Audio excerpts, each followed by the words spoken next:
Ömo poylar tortishib. Poy tortishyaptimi? Poylari tortishib ketyapti, poylari. Poy chaqirtir.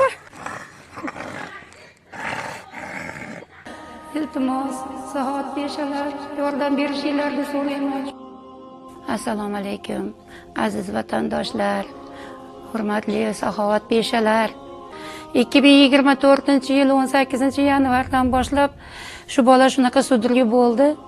Shundan beri mana shunaqa sudurgi bo'lib kelyapti.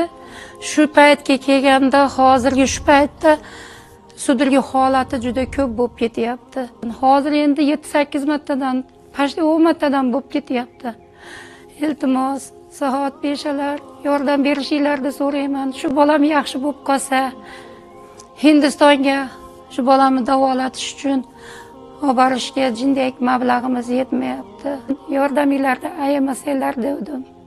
Hurmatli saxovat beshi insonlar, sizlardan shu o'g'lim uchun yordam berishingizni so'rayman. Men o'zim shu ahvolga tushib qolganman. Ishonganim, suyanganim, shu bir dona o'g'lim bor. Bu ham shu dard bilan olishyapti. Hozir shu epilepsiya tashxisi qo'yilib, shu dard bilan olishyapti. Dori darmonlarini ichiryapmiz, vaqtida qaratyapmiz, lekin sudurgisi kuchayyaptiki, to'xtamayapti.